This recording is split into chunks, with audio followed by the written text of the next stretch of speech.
The crypto monopoly is here. Cardano is surging, DOGEcoin is being accepted at an alarming rate. What is the world coming to? Join me as always, Tor Constantino. Tor, welcome. Morning, Martynas. Glad to be here.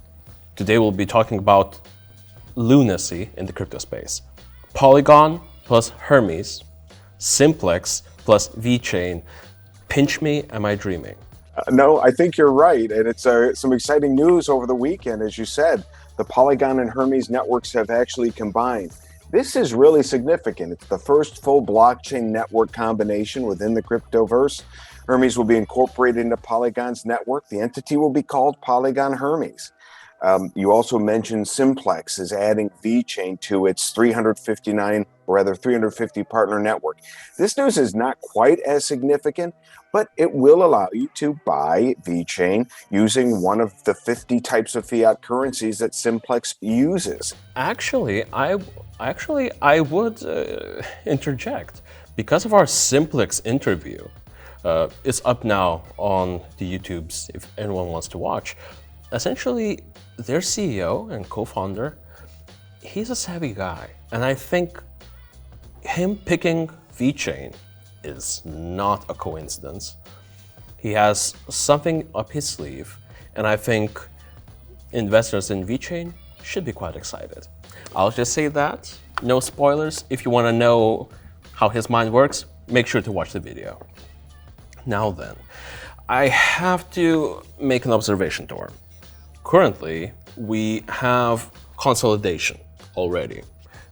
It's very common in the current financial market for companies to consolidate, as we know what happened with the filming industry, with the news industry, yada, yada, yada. Now it's happening to the crypto industry. Are you feeling excited or a bit scared for the crypto industry?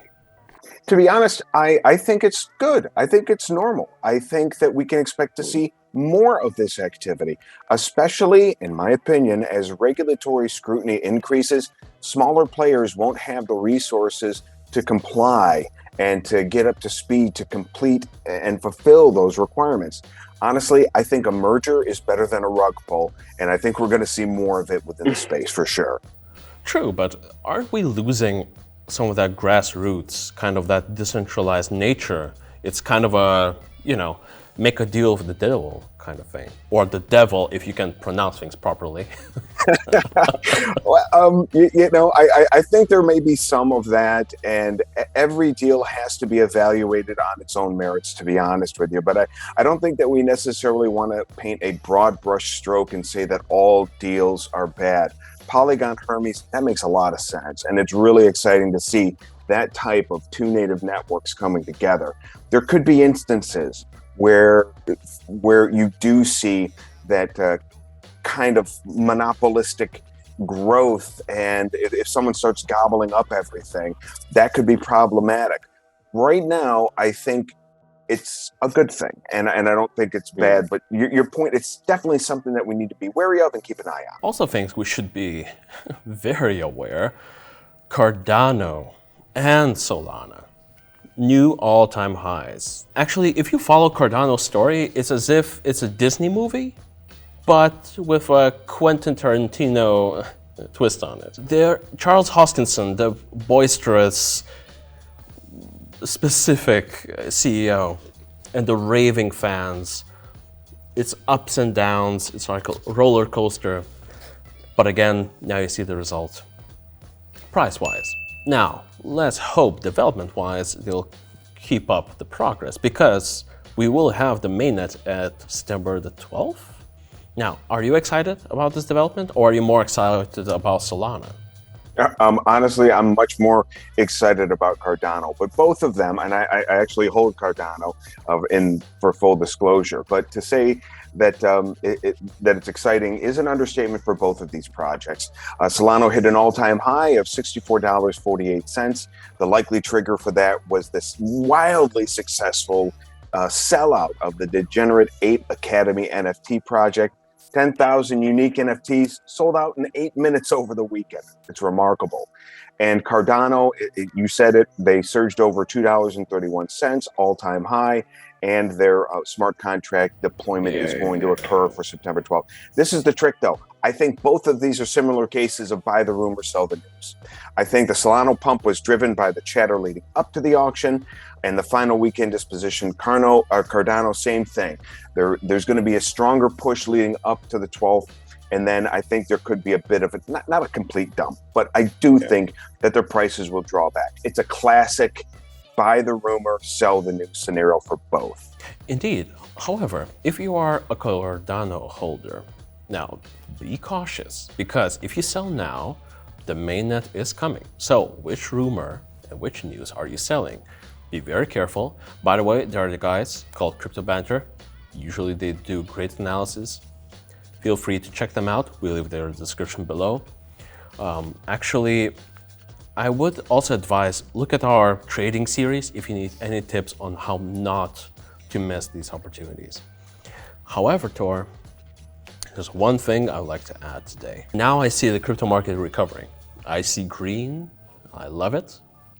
But what I dislike is we're not talking about this big looming regulatory, let's just say, it's like a smoke, it's gathering.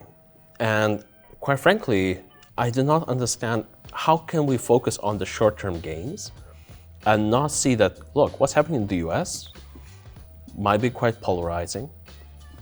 The EU right now is showing very dissimilar approaches to crypto. China is doing China things.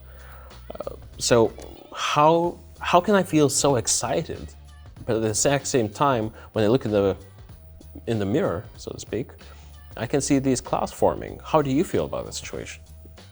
Well, I try to be an optimist and be a half glass full type of individual like yourself, and I think we have to take the rain and the sun when it comes and enjoy both. They're both part of life and part of the process, to be candid with you.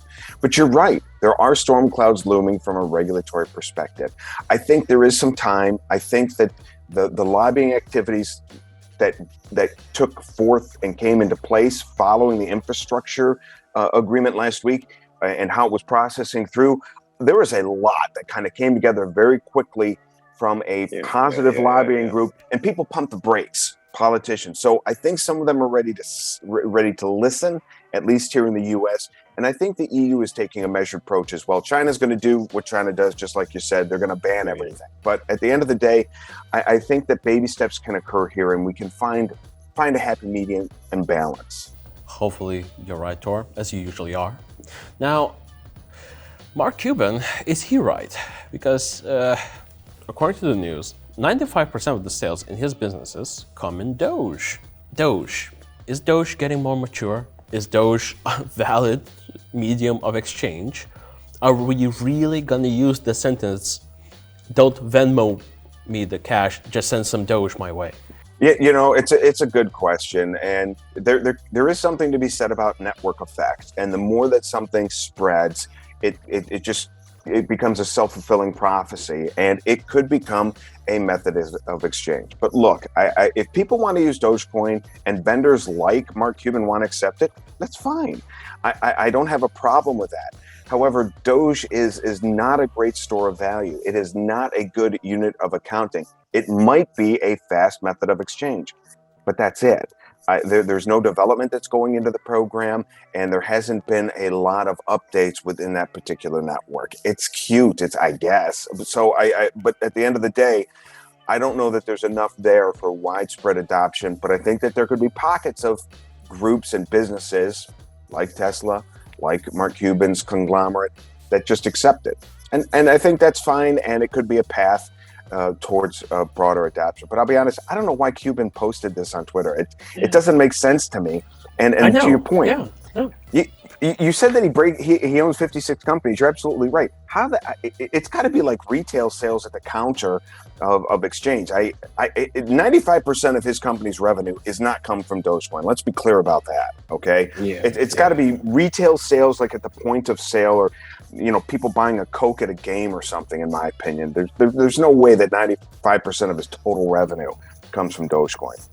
Yeah, absolutely. Walmart is interested in crypto. Pinch me, I'm dreaming.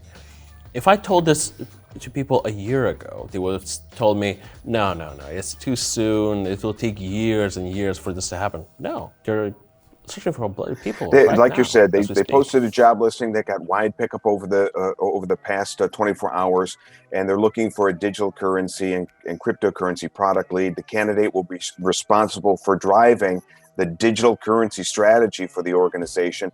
Walmart is not completely new to the crypto space. They've experimented with blockchain technology before for their non-financial purposes, such as tracking drugs. They're the third largest pharmacy in the U.S., as well as tracking food production. It's big. They have a massive footprint.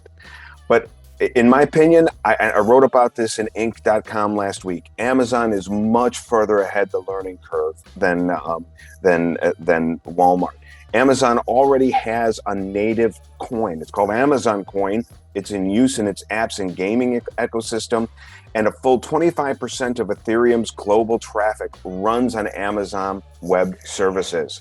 Yeah. Amazon's playing the long game. And if they accept cryptocurrencies, they're going to build everything on the back end first and then be ready to open the doors for people when they ultimately come on. I have a very unorthodox similarity between Amazon and China. Historically, China makes these not 5-year plans, not 10-year plans, but 50 to 100-year plans, very similar to Amazon right now. So I'm not too worried about Amazon being first in this race. Now then, in last news, NFT news, Time Magazine is collaborating with Cool Cats. I have to be honest with you.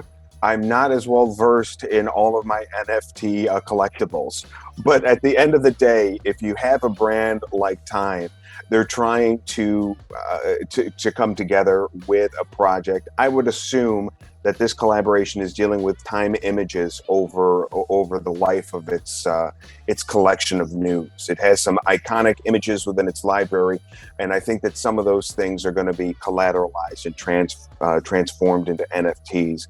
And Time's just trying to maximize the popularity of NFTs, as is Anthrax drummer Charlie Benante. He's partnering with Neo Arcade, developing Saturday morning cartoon monsters as NFTs. Kadai Dio, they're auctioning off a luxury resort stay using NFTs. These are positive developments. We've been talking about this for a long time, that the use cases for NFTs are much broader than we think. And this could be an instance where they're the tail that wags the dog and bring in a lot more adoption and attention. Yeah. I just have a question. As you spent so many years in the news industry, so to speak, Time, one of the most prestigious brands, how does that meeting look like? Could you give us an insider's peek? So someone comes up to you and says, Cool Cats. Does that guy get first thrown out of the room, or does he have to be someone's nephew? How do you, please? No. So in my estimation, I think Time has fallen from grace. You know, it's eroded from grace over the years. It's been such an iconic brand. Well, it really has. I mean, when you look at like the model for news magazines, Newsweek, Time, these were weekly publications that had massive audiences, and they didn't keep pace. Look at what happens to the paper industry. Many of them have gone bankrupt and have sold their assets, like the Chicago Tribune sold its building. So honestly, I think that they're trying to look at anything to try and monetize and stay relevant, to be honest with you. So and here's the other thing too. The editorial side and the advertising side are usually separate. So this probably bubbled up to the business team and the marketing folks and say, hey, we've got something exciting. What do you think? And then the news people are still over their heads down, typing away, saying, okay, that's nice.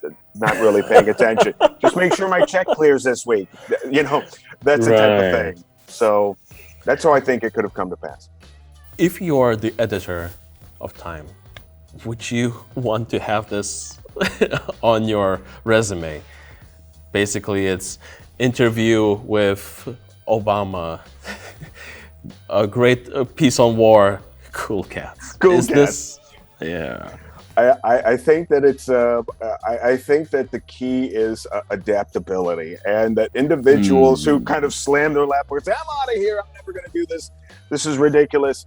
I think that those days may have passed. I think that there's a blending of information and entertainment, infotainment, if you will. So I think the days of being a dyed-in-the-wool journalist and that's all I do, or that's all you do, I think that that's changing. So I wouldn't have a problem with it. There are others who might. Indeed. And for folks at home, as we were just talking about infotainment, I think we are guilty of that as well. Now, we hope you liked it. You'll be joining us tomorrow.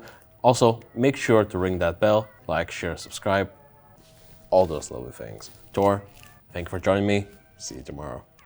Always a pleasure.